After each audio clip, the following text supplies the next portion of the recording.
Now, I want to talk about service and services. A service is a program that runs in the background outside the interactive control of system users as they lack an interface. So, this is in order to provide even more security because some of these services are crucial for the operation of the operating system. Right? All these services work on several scripts, and these scripts are stored in /etc/init.d.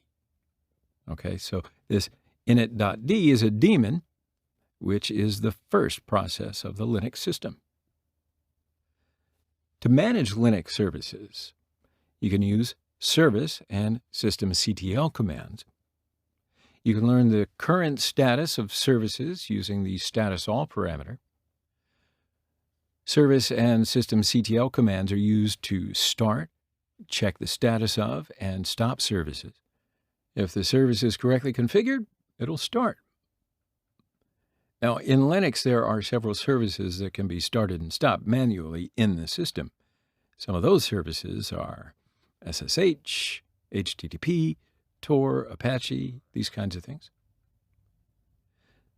So let's just try out what we've learned so far, and let's start the Apache service, right? So first, list all the services under the /etc/init.d location. Now, these are all the services. Let's check the status of them. Run service, status all.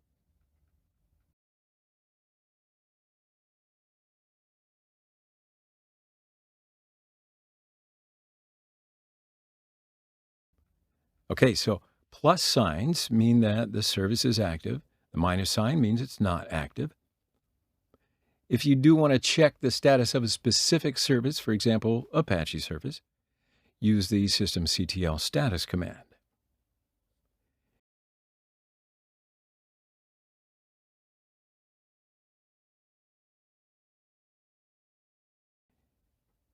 So as you can see, Apache 2 service is inactive. You can also use the service command to see the status of the service.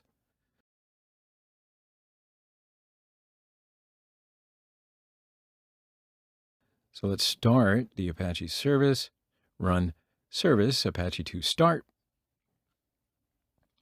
This operation needs root privileges, so enter the password. And let's check the status again.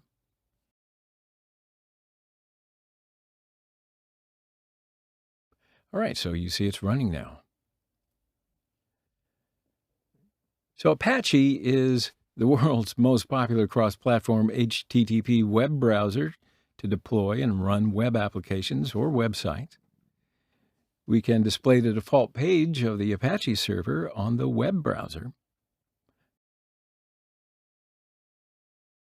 So just enter the IP address of the machine. And yes, this is the default page of the Apache server. It'll show us that the Apache service is running.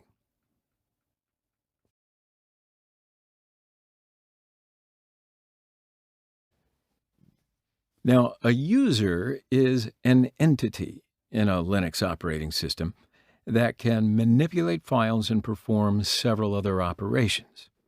Each user is assigned an ID that is unique for each user in the operating system.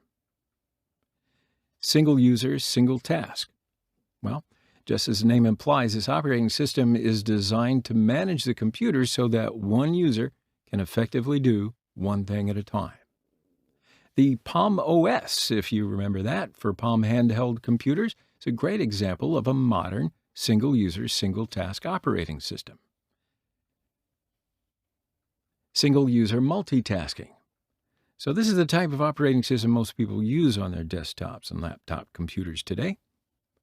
Microsoft Windows and Apple's Mac OS platforms are both examples of operating systems that will let a single user have several programs in operation at the same time.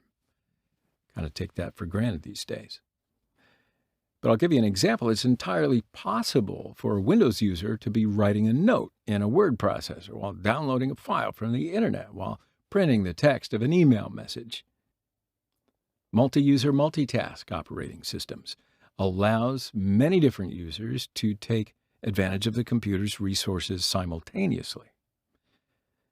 So it means that the operating system must make sure that the requirements of the various users are balanced and that each of the programs they're using has sufficient and separate resources so that a problem with one user won't affect the entire community of users.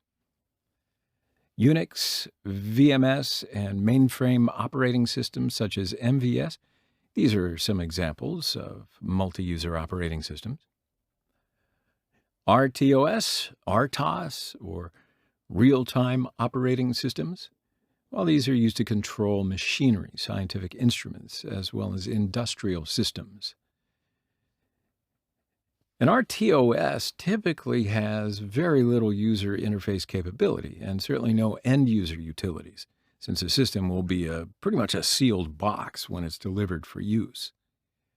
A very important part of an RTOS system is managing the resources of the computer so that a particular operation executes in precisely the same amount of time every time it occurs.